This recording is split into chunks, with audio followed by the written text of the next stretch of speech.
Hello, my sewing friends. This is Friday Sews.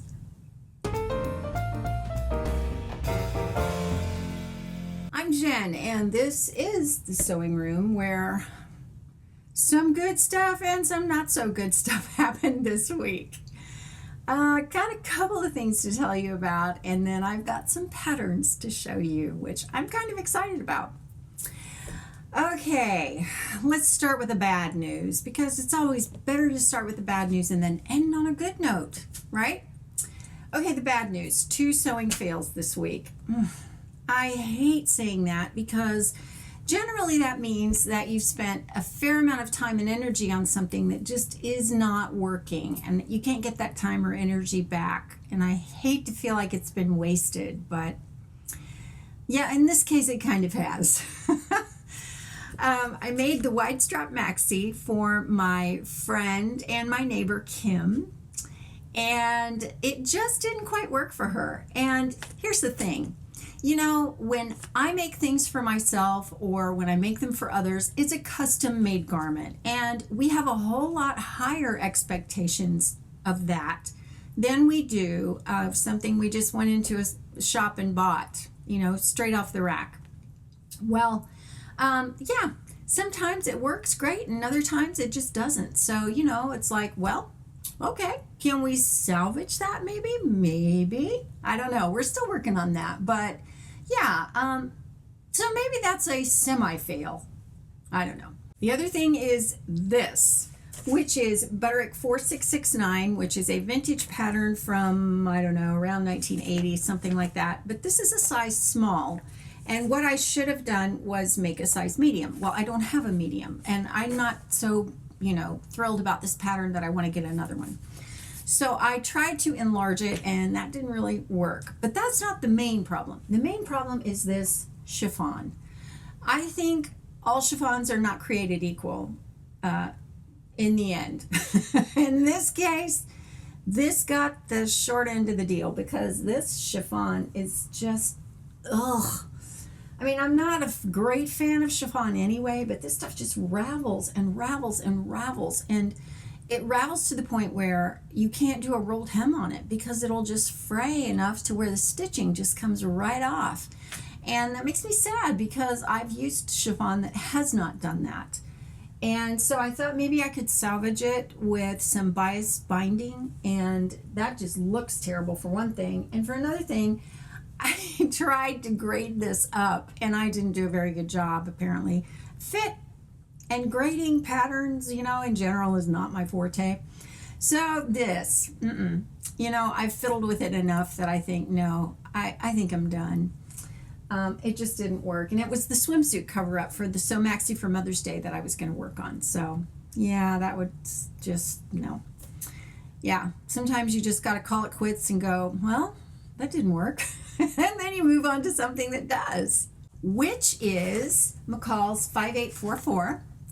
And this is not the maxi dress that I thought I was going to make. I'm still going to make the other one, but I'm kind of scrambling to get this done because I had a whole lot of things that were deadlines that I had to finish sewing. I just didn't realize I was not going to leave myself enough time to get this done. So it'll be done by May 16th, which is the deadline for the challenge on Instagram, Sew Maxi for Mother's Day. I've been working on this. Now, like I say, this is McCall's 5844, and I am lengthening it into a maxi using some fabric that I got at Hawaii Fabric Mart. This is a panel print, and unfortunately the panel wasn't long enough for the way that this dress is cut to be able to make it go long enough to make it a maxi in my view. I want it ankle length or longer, and this only hit me about T length, but man, it's turning out gorgeous. I can't wait to show it to you. And what I've done to alleviate the problem with length is just add a border to the bottom. So I think this is going to work. I'm hoping it works. I'm making it work because honestly, I went on fabric.com to find some rayon challis to match this. All I could find was white that I would trust to match. And I had this blue, and it's a very soft cotton. So I'm hoping that it won't be too stiff to work with the challis, but you know what? I'm just going to make it work because it was going to cost too much money to buy the fabric and have it shipped and everything. I mean, there was no problem with the shipping, but with what I chose and what I needed, I thought, no, I don't want to spend that. So I'm using what I have instead, which is always a good thing. So those are the things that I've been working on. I did make a muslin for this one, 5844. And, oh, by the way, this is from 2009, so it is not in the pattern books currently, but you can probably find it on Etsy or eBay, so check there. Okay, so that's all I've been working on. I did make a muslin because I wanted to make sure that it fit. That's a size 12, and I did grade it up, but actually I think the 12 fit, which never happens, but yeah. Anyway, I got this fabric from a very precious friend, and she said that it was coral and it has palm trees and a bicycle and more palm trees, a beach chair, shells. It's very much of a vacation-y kind of a print. It's a bubble crepe and it's this beautiful coral, pale color, and I just love it. I can't wait to make something from it. And you know, it feels great. It's really beautiful fabric, and so I was just thrilled. I was, you know, it's like presents in the mail. I love it. So such a thoughtful gift, such a precious gift, and so yeah, I was really thankful. I'm still really thank you. I'm really thank you. I'm really thankful. And the last thing is I have some patterns to show you. These are all Vogue patterns, and the theme running through them is Marcy Tilton. Now, I have to tell you why I wanted all these patterns. It's because I've been watching Ginny from the Big Sew Along.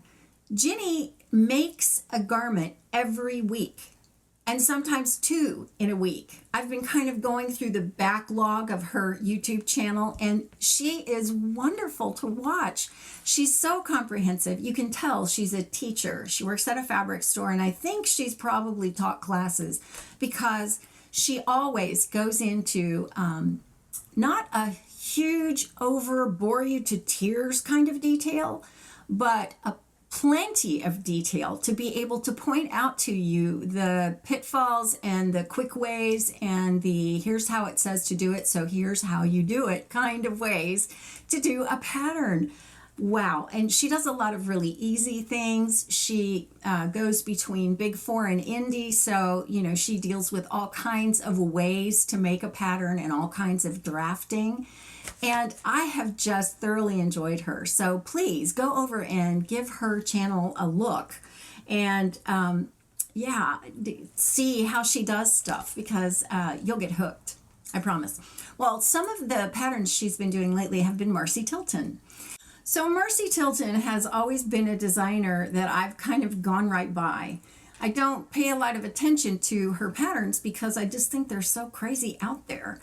They're innovative design. They're the kind of designs that I actually really like because I love architecture in design, and she always does something a little bit unusual. So I've been paying attention because of Ginny, and I thought there are some patterns that I think I want. So a couple are from my trip to the scrap exchange in North Carolina, and the rest are all what I got in the most recent Joann's sale, even though I had to drive to several different Joann's to get all of them. And one was out of print, and so I ordered it on Etsy.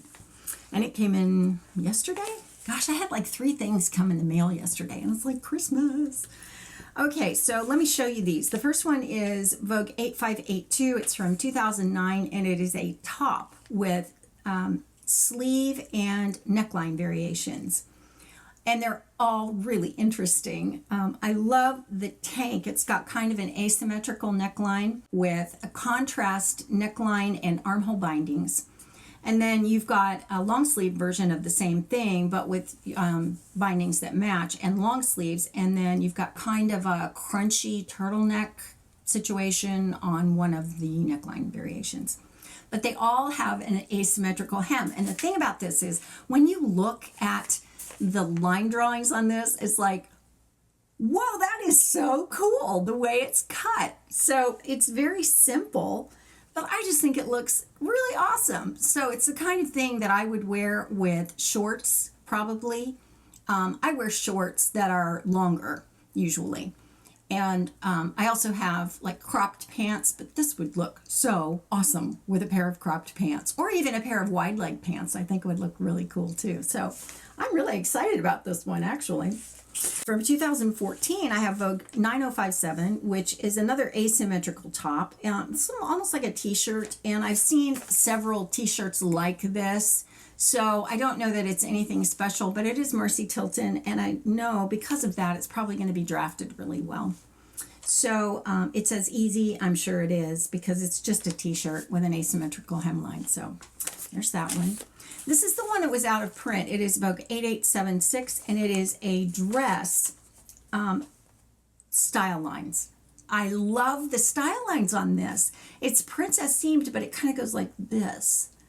And I just think that's so cool. I mean, you look at the way that they've done it and the way they've styled these things that she's designed, and you think, oh, okay, yeah, whatever. And then you look at the style lines and you go, oh my gosh, that is so awesome. So yeah, I'm really glad I got this one. This has sleeve options, but that's really about it. It does have an option to do color blocking or contrast, like sleeves and a band at the bottom, I think, but it's just so cool. I really like this. Interesting neckline too, with a little collar. Vogue 8975 is a dress and a little jacket, and this one is one of those ones that I probably would have gone right by and thought, I don't know about that. But between Ginny and my good friend Sharon from Sharon Sews, that I mention, I think in every video lately, she is just such a fashionista. She looks at trends, she looks at design, and then she makes them based on the patterns that she finds. And she's made this pattern, and I know I've seen it on her and it looks fabulous. But this is just a little a dress, like a shift dress. It's very generously, shaped, but it has these cool pockets. They're like big bags on the front, and they're very drapey, and you make it with stretch knits, and I just think it looks so cool. I really like the way that they've styled it with the jacket. They did the jacket in a sheer fabric. Now, I'm not going anywhere near chiffon, but I would do organza, or I would do like a really sheer, I don't know, like a silky, a crepe fabric, crepe-ish fabric, a woven polyester. So I would do that. It's got some contrast options, so you can do a sleeve and the pockets, and it's cool the way they did the back too. It's got like this band that's cut on the bias, so you can do that. And it's the jacket's just a little asymmetrical hem tie front, almost like a kimono jacket. So yeah, I thought that was cool. So I'm actually really excited about this one too. I can't wait. I mean, I just need to get the fabric to do it, and I can get it done. So yeah, very whimsical.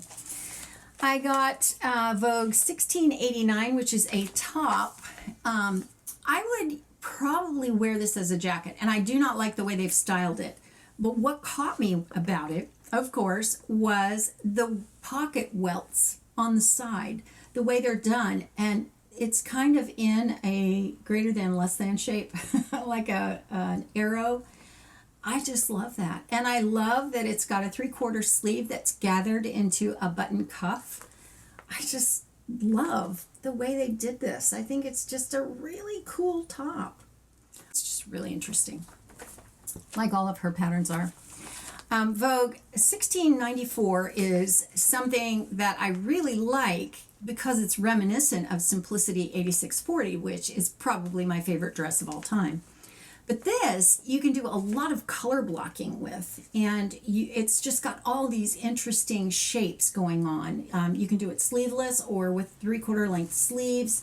It does have an asymmetrical hem, whereas the Simplicity dress has, it's an Elaine Heigl design. So The side seams at the bottom where it's at the hem, that's got some interest there, some different kind of stuff going on.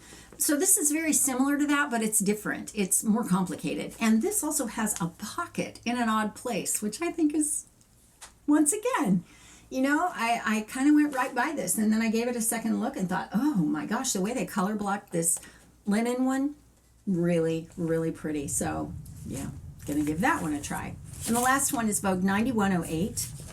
And this, when I saw it, I don't know that I would have gone right by it, but what caught me was when I looked at the line drawings, this is actually a t-shirt and a pair of leggings and a dress that you can put over them.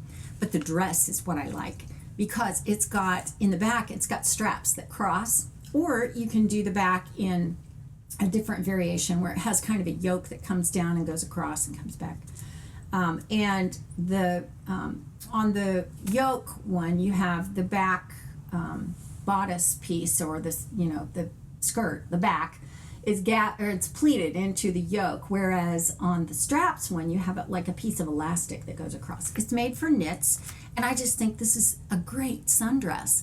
This one I probably will make soon, if not next.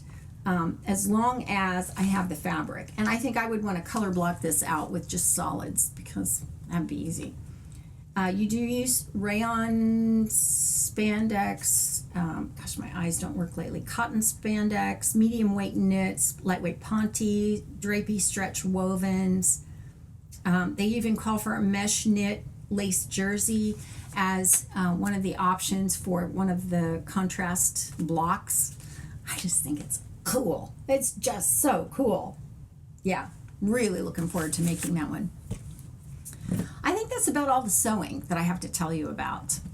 On the life front, I had a great Mother's Day. I hope that you did too. I did not have all of my girls come. One of my girls came, my eldest, McKenna, and she brought me flowers, which was really nice, and she got me a hibiscus bush to plant out in the yard. So I haven't gotten it into the ground yet, but I've been doing some other gardening, believe it or not.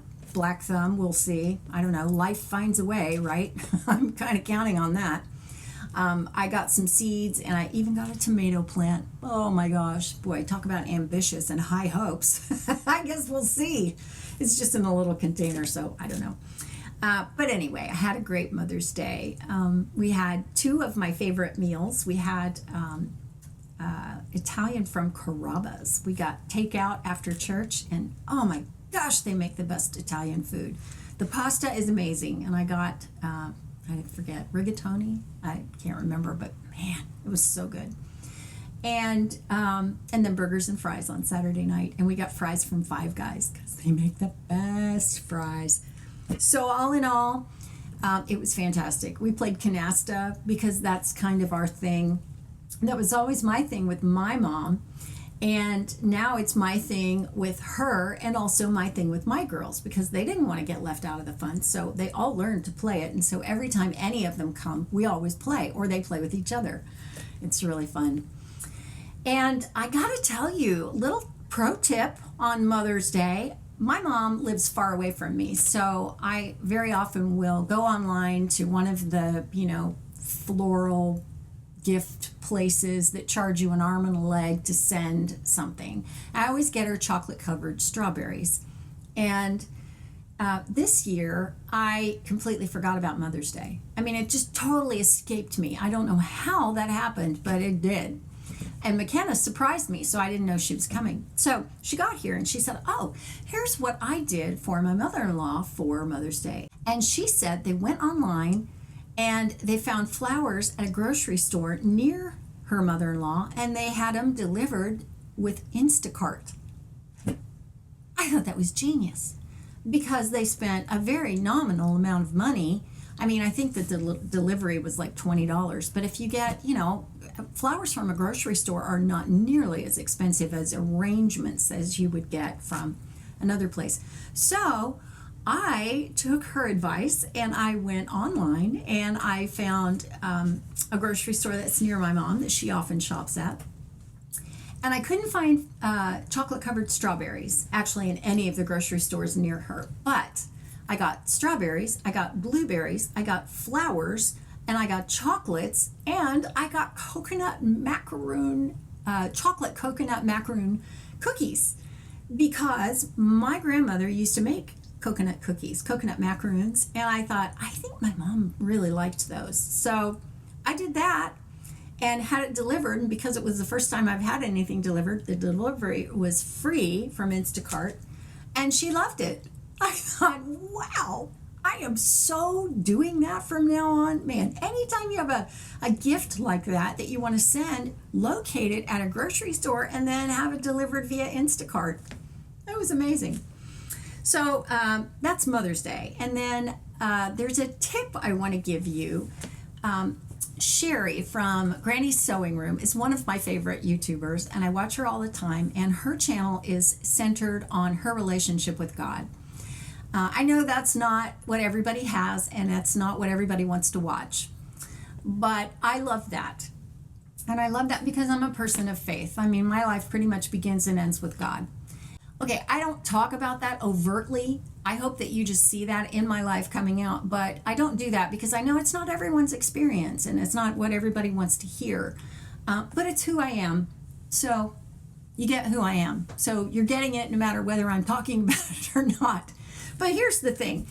I had someone tell me a long time ago about a little thing that you can do that is so genius. I just think this is a genius idea. I've always thought that. When you have a bunch of people and things that you want to pray for, or if you just have a bunch of stuff that you want to remember, or that you want to think about on a daily basis, no matter what it is, get some of those kids' bath crayons that, they're for kids to draw on the wall in the bathtub. And you can draw on like a tub surround, fiberglass tub surround, or if you have ceramic tile in your bath shower, you can do that. Get some of those and write the names of the people that you want to pray for, or the thing you want to pray for, or the thing you want to remember. And that way, every time you get in the shower or the bath, it'll be right there, and you won't forget. You can also do this with your bathroom mirror, or anywhere that you are, but somewhere that you are all the time. You could probably do this with a whiteboard above your coffee maker or something like that. But bath crayons in the shower, isn't that so smart? Wow. I've always remembered that little tip, and I use it all the time too. And once you don't need to think about that person, or that prayer gets answered or whatever, then you just wash it off and you can replace it with something else, or whatever you want to do. I just think that's so smart. So I wanted to pass that along. And I think that is pretty much all of Friday Sews for this week. If, as always, you would like to see more Friday Sews, be sure to check out the hashtag Friday Sews, and always be sure to filter your results so that you get the most recent ones first. And that way, then you'll get the most recent ones, the ones that came out on this Friday. And as always, here's a playlist of all of my Friday Sews. So have a great weekend, take care, and thanks for watching.